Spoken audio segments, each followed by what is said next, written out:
15 years ago, I survived a plane crash. Of the 105 people that were on the plane, only 9 survived. Of the 9 that survived, only 1 had no injuries, and that was me. For 2 years after, I battled with survivor's guilt, asking myself, why? Why would I be one of the chosen few? What was it about me that would, single me out and the remaining 8 to survive such a tragic incident? There are 2 things that helped me. The first thing was I had to confront my fear very early on. In fact, 3 days after the plane crashed, I had to get on another plane to come to my family. What that incident did for me was that it simultaneously made me confront my fears as well as kickstarted my healing journey. The second thing that helped me to heal or overcome survivor's guilt was realize that while not many people may say that they have had to survive a plane crash, but every day we have to overcome something. Life throws different things at us, whether it is the loss of a loved one, rejection, a hard circumstance, or even more recently, a pandemic. We all have to overcome something daily. And so it's the understanding that the ability to heal from life's experiences and the perspective that we take and move on with is what helps us live a life of urgency, a life on purpose, and a life of optimism, is what has helped me heal, and not just heal, but determine in my heart to make sure that the days that I have left on earth are lived with impact, are lived on purpose, and are lived with hope as much as I can muster.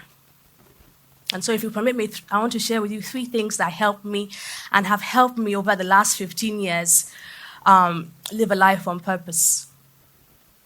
One of the first things that has helped me is having a positive outlook. Gratitude is such a powerful, powerful gift. Realizing that each day is a gift that we're giving. I am here, you are here. We made it. We made it. We have overcome. Realizing that each day is a gift that I get to open every time that I open my eyes.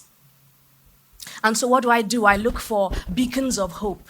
I look for acts of kindness to fixate upon, because let's be honest, it's not that hard to find the negative.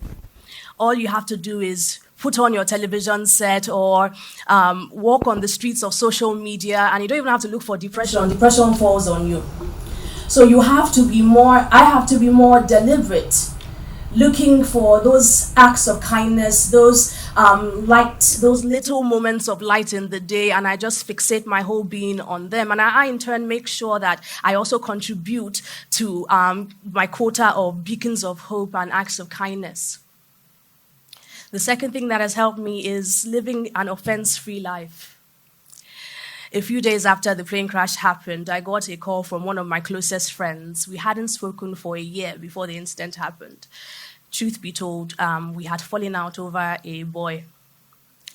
Now, when we asked ourselves, in the light of what had happened, if that was our last memory, was that issue, was that experience big enough to be the last thing on our minds or on our radar? The answer was a resounding no.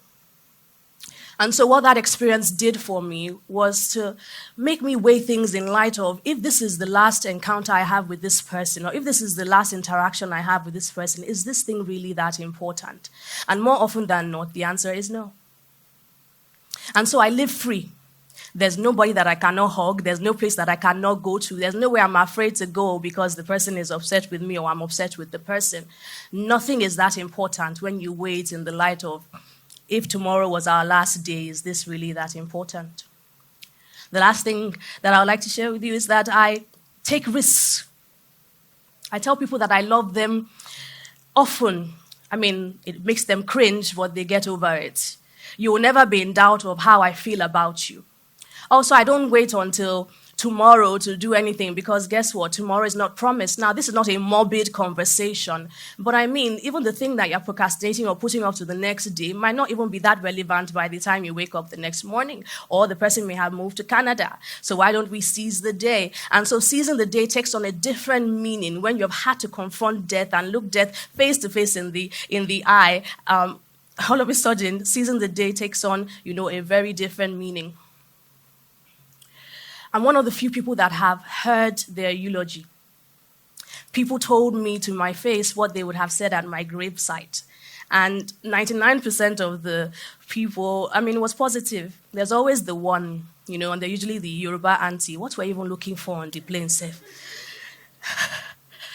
But when I heard it, what it did was to stoke a fire inside of me to make sure that that experience will not just be known for being a tragic one, that the lives of those who were not able to hear what people would have said, at the time of their passing were not wasted, to make sure that experiences such as mine will become very, very, very few and very, very far between. And so what I do on a daily basis is to lend my voice, lend my life, to make sure that,